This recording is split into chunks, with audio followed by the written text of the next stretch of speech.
की जय। नमोस्तु गुरुदेव, नमोस्तु गुरुदेव, नमोस्तु। भव्य आत्माओं, मोक्ष के लिए देही की आवश्यकता नहीं, देही की आवश्यकता है। मगर मैंने आज तक देह को संभाला है, और देह को संभालना कहता है मुझे संसार ठीक लगता है। जिस दिन आप देह से देही पे आ जाएंगे, उस दिन सोच धर्म हो जाएगा। ये भूल अनादि से आती रही है। आचार्य कहते हैं मात्र भाव की शुद्धि सोच धर्म है, और मैंने आज तक भाव की तरफ ध्यान ही नहीं दिया। कारण कि मेरे अंदर लोभ की प्रवृत्ति है। भाव की शुद्धि जब ही होगी जब लोभ का अभाव होगा। मगर मैंने जाने इस लोभ के कारण कितने कितने रिश्ते समाप्त कर देता हूं, मगर ये लोभ साथ नहीं होता। आचार्य कहते हैं लोभ को शांत करने के लिए गंगा की जरूरत नहीं है, सागर की जरूरत नहीं है, स्नान की जरूरत नहीं है, मात्र चिंतन की जरूरत है। अब मेरा लोभ शांत कैसे हो? लेकिन आज तक आपने समझने का प्रयत्न नहीं किया। सागर ने नहीं जाने कितनी नदियों का पानी ले लिया, मगर कभी प्यास शांत नहीं हुई। शमशान ने करोड़ों करोड़ों शवों को ले लिया, मगर अग्नि शांत नहीं हुई। बिल्कुल इसी प्रकार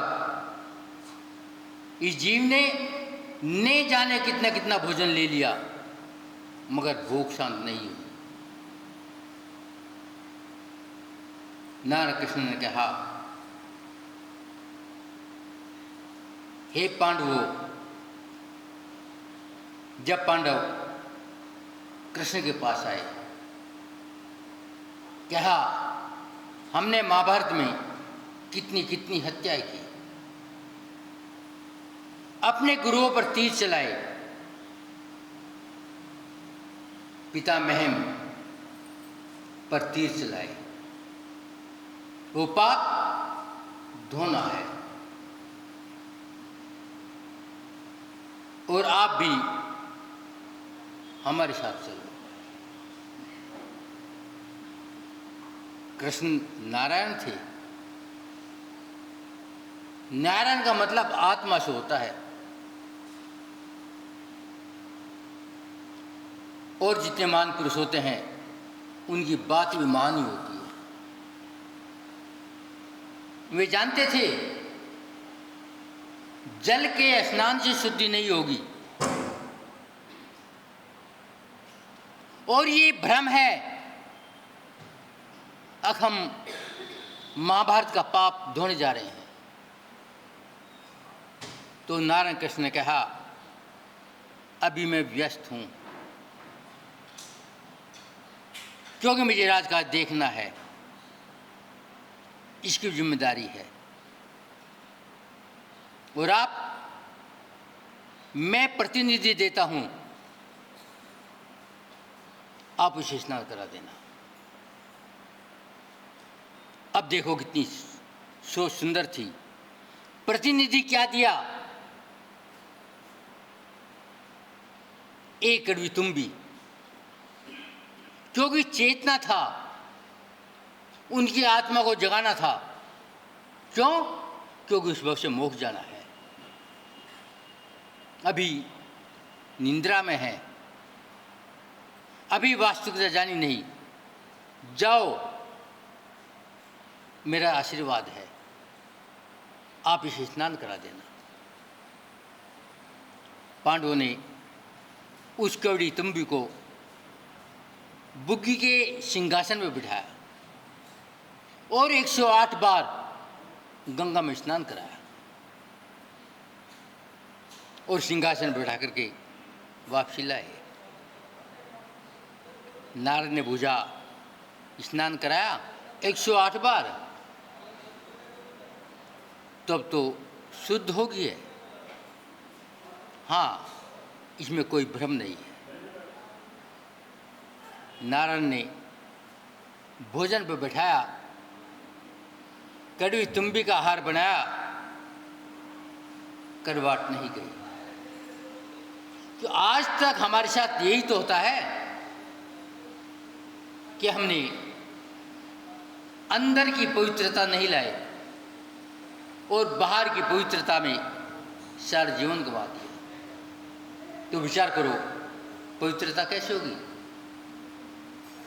आचार्य कहते हैं, यदि मिठाई गद्दे पर है तो चींटी आ जाएंगी, यदि नमक के दाने हैं चींटी नहीं आएंगी। यदि सोने की डिब्बिया है, नमक भरा है, एक चींटी नहीं आएगी। और यदि मिट्टी में मिश्री पड़ी है तो चींटी आ जाएंगी। आप देखो, आपकी डिबिया में सोने में मिश्री है या नमक है? आपने अंदर की धुलाई नहीं किया। जब तक अंदर की धुलाई नहीं होगी, आपकी शुद्धि नहीं होगी।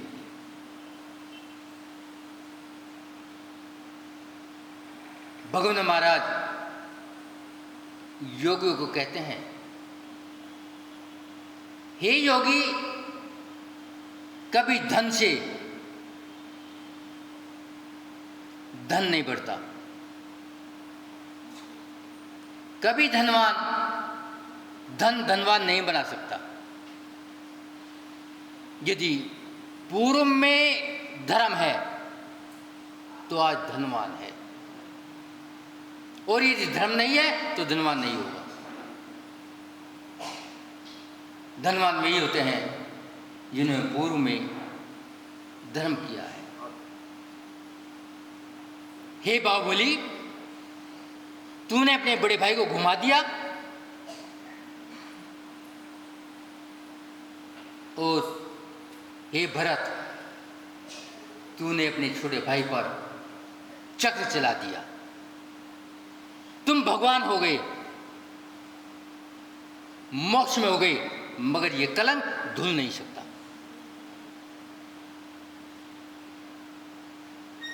आचार्य कहते हैं, ये योगी ध्यान रखना, ये कलंक ना लग जाए, चाहे लोभ का हो चाहे प्रिय का हो। मगर मैंने कभी ध्यान नहीं दिया। आज भी देखते हैं, इस लोभ के चक्कर में अच्छे अच्छे रिश्तेदार बर्बाद हो जाते हैं। ना बहन का पता, ना भाई का पता, ना संबंधियों का पता, मात्र आंखों में कषाय है। और आचार्य कहते हैं, यदि कषाय 6 महीने रह जाए तो समाप्त नहीं हो सकता, और यदि कषाय में मरण हो जाए तो क्या होगा? नरक, निगोद, तिरन, 3 गति का चौथी मिल नहीं सकती। मगर मैं अपनी कषाय को समाप्त नहीं कर सकता। आचार्य कहते हैं, जब तक तेरी दृष्टि श्री पर स्त्री पर है, श्री जी नहीं दिखाई देंगे, और जब तक श्री जी नहीं दिखा देंगे तेरा कल्याण नहीं होगा। विचार करो, ये लागू कैसे होता है? आचार्य कहते हैं, बड़े बड़े विद्वान, बड़े बड़े ज्ञानी अभी वैराग्य के ऊपर प्रवचन कर रहे थे, मगर प्रोग्राम की अंतिम है। अब दृष्टि कहाँ है? लिफाफे पर है। अब मुझे कितना डाला है, विचार करो क्या होगा। अब शरीर नहीं दिखाएंगे। आचार्य कहते हैं ये शरीर और स्त्री अनेकों बार मिली है, और ये मानव पर्याय पाने के बाद में अब भी वही देखता है। आज भी तेरी दृष्टि श्री जी पर नहीं है, तो अब तू कहाँ जाना चाहता है? कभी विचार नहीं किया। आज तक तूने धर्म चक्र नहीं चलाया,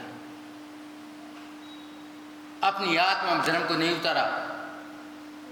मात्र कभी यश चाहिए, कभी पद चाहिए, कभी सुंदर वस्त्र चाहिए, कभी सुंदर भोजन चाहिए। ये सब लोक की स्थिति है।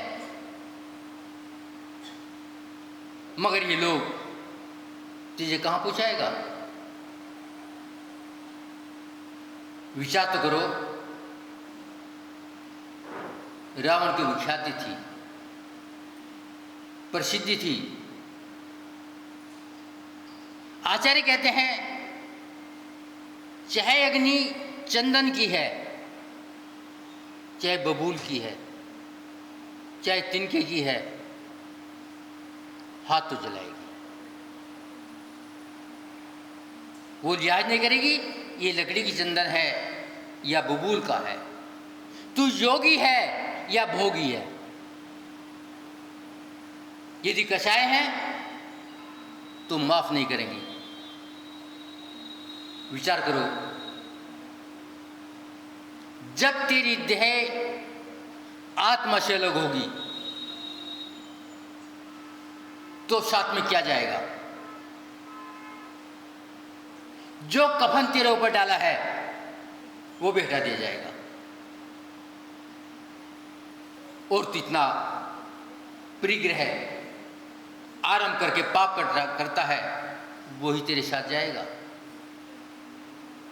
मगर मैं ध्यान नहीं देता, और उस परिग्रह में ही, उस धन में ही अपने आप को पागल बना रखा है। आचार्य कहते जरा थोड़ा सा तो विचार करके देख लो। जबकि सब कहते हैं लोग ठीक नहीं है। हर व्यक्ति लोग को गलत पता, मगर परिणामों में क्या है? क्या कहने से वैराग्य हो गया? आचार्य कहते हैं अपने परिणामों को संभालो, मात्र कहने से कुछ नहीं होगा। ये व्यक्ति पृथ्वी से लेकर आकाश तक सब सम्मान चाहता है कि सारा माल मेरे पास आ जाए। पढ़ते हैं तृष्णा की खाई खूब भरी पर रिक्त रही वे रिक्त रही। कि तृष्णा रूपी नागन कभी शांत नहीं होती। कहते हैं पापी पेट का सवाल है, मगर झूठ है। पेट की सीमा है 200-500 ग्राम, मगर पेट की कितनी सीमा है? बढ़ती जाती है, बढ़ती जाती है। और कहता है पापी पेट का सवाल है। आचार्य कहते हैं लोक को समझ लो और शरीर के साथ साथ में आत्मा की शुद्धि करो। मात्र शरीर में उलझ गई, आत्मा को जाना नहीं तो क्या होगा? लोक की बड़ी विचित्रता है। माना आप दुकान पर बैठे हैं, ग्राहक आया है, सैकड़ों आइटम देख लिया, आपने चाय पानी पे खर्च भी कर दिया, खड़ा भैया पसंद नहीं आया, उसको देखो दुकानदार की क्या स्थिति है, मगर क्रोध नहीं कर सकता, नाराज नहीं हो सकता, अंदर लोभ है। यदि आज कुछ कह दिया परमानेंट का हक चला जाएगा। तो विचार करो क्या स्थिति है। जब भी नीतिकार कहते हैं जब क्रोध आता है मानव को दिखाई नहीं देता, अंधा हो जाता है। जब अहंकार आता है उसकी कोई सुनता नहीं, बहरा हो जाता है। और जब माचारी आती है कोई उस पर विश्वास नहीं करता, और लोग तो सब कुछ बर्बाद कर देता है। कहते हैं नाक काटवा दिया, शायद प्रकृति ने नाक आपके नीचे रखी है, इसलिए रखी है कि अपनी नाक का ध्यान रखो, कहीं नाक ना कट जाए। आचार्य कहते हैं ऋण को, घाव को और अग्नि को कम मत समझना। यदि आज थोड़ा सा ऋण है और लापरवाही कर दी, सब बिक जाएगा, ऋण चुकता नहीं होगा। तो ऋण रात दिन हमेशा बढ़ता चला जाता है। ये स्थिति घाव की है, छोड़ दो नसूर बन जाएगा और प्राण लेवा हो जाएगा। अग्नि को भी छोटी मत मानना, एक थोड़ी सी अग्नि पूरे जंगल को जला देती है। मगर मैं कहाँ बैठा हूं? आचार्य कहते हैं बगैर आत्मशुद्धि के कुछ नहीं होगा। मगर मैंने क्या किया? मात्र शरीर शुद्धि किया। तो आचार्य कहते हैं कहाँ जाना चाहता है? आचार्य कहते हैं सुखी होने के लिए धन की आवश्यकता नहीं है। इसके लिए एक उदाहरण पढ़ा था। एक मजदूर जिसको तनख्वाह में संध्या समय में 4 पैसे मिलते थे और बड़ा खुश। उसकी खुशी देख करके आप जैसे सेठ पूछते थे भाई तेरी खुशी का कारण क्या है? तुझे पैसे तो 4 ही मिलते हैं। अपना खुशी का कारण बता। वो कहता है मैं पैसे का सदुपयोग करता हूं। कैसे करता है? 1 पैसा पुराने कर्ज वाले को देता हूं, 1 पैसा आगे के लिए कर्ज देता हूं और 1 पैसा पत्नी को भोजन की व्यवस्था के लिए देता हूं और 1 पैसा अगले भव के लिए दान देता हूं।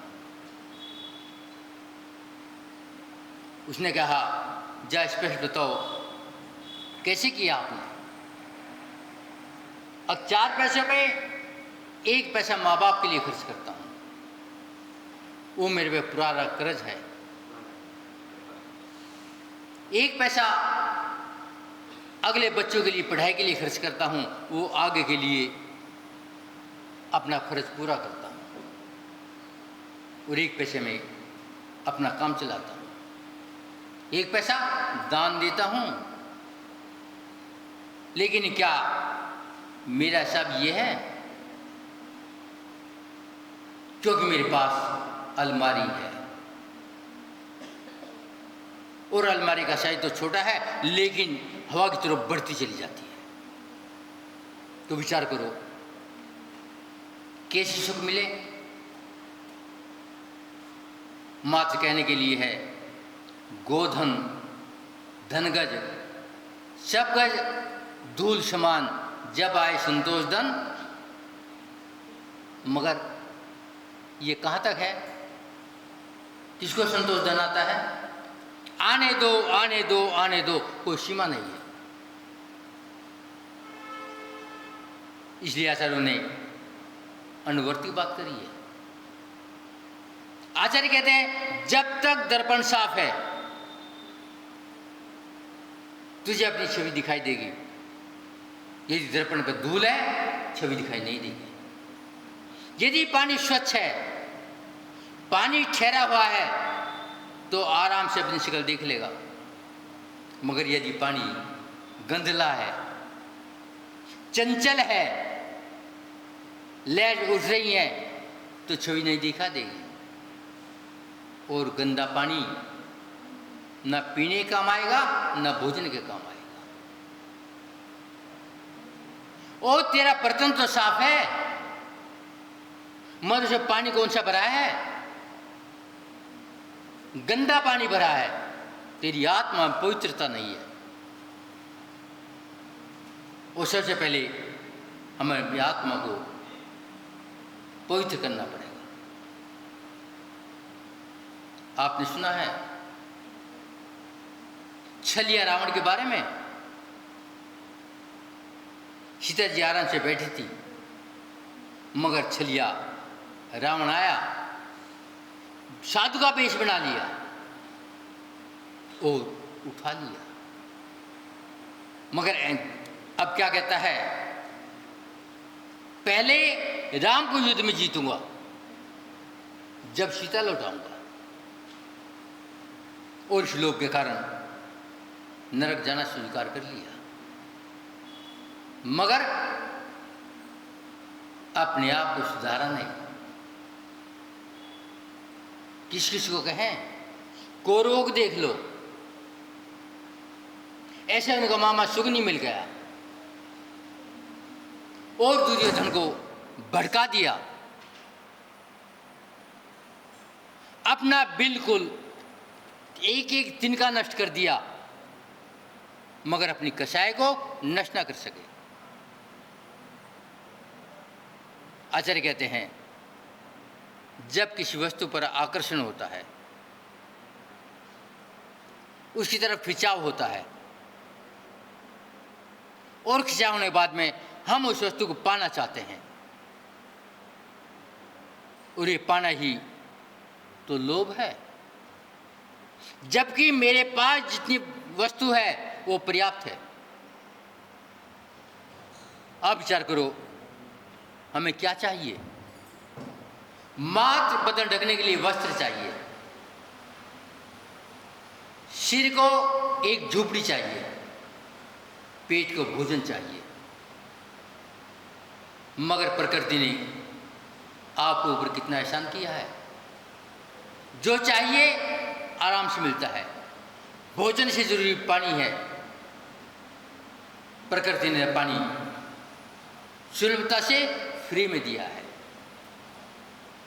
पानी से जरूरी ऑक्सीजन वो उससे ज़्यादा फ्री में दिया है। पानी निकालना पड़ेगा, ऑक्सीजन अपने आप नाक में घुस जाती है। मगर मैंने अपने लोभ के कारण क्या क्या नहीं किया। मात्र कहते हैं मैं योगी हूं, कुछ नहीं चाहिए, मगर आचार्य कहते हैं योगी के नाम पर भोगी है और प्रिय के नाम पर कलंक है। तो कैसे कल्याण होगा?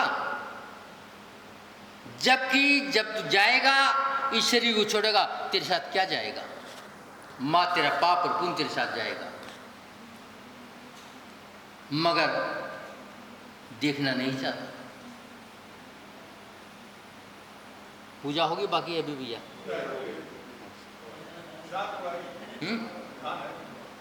विधान जाओ भैया, हम तो क्या करें। पे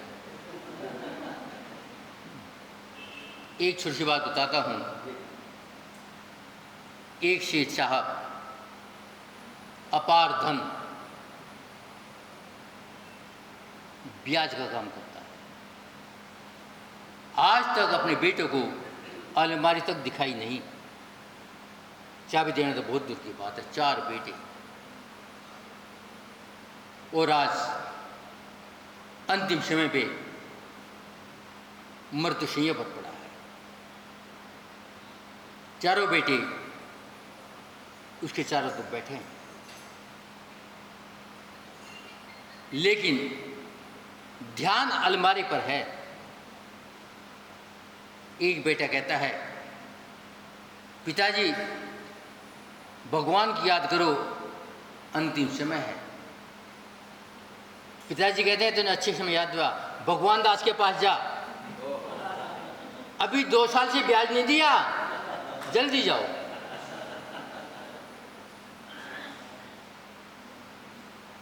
बेटे कहते हैं, ये तो भगवान ने गड़बड़ कर दिया। वो कहता है, दूसरा बेटा कहता है, हम उस भगवान दास की बात नहीं कर रहे हैं, अब परमात्मा की बात करते हैं। हाँ, ठीक है, वो परमात्मपुर में रहता है ना, वो तो आगे झाँका ही नहीं लेने के बाद में, मर जाओ। तो आचार्य कहते हैं, विचार तो करो, तेरा क्या होगा? क्या ये अलमारी तेरे साथ जाएगी? लेकिन मैं छोड़ना नहीं चाहता, अंतिम समय में भी इसमें कुछ न भर लूँ। तो विचार तो करो, क्या होगा? आचार्य कहते हैं, भूखा वो नहीं है जिसे भोजन नहीं किया,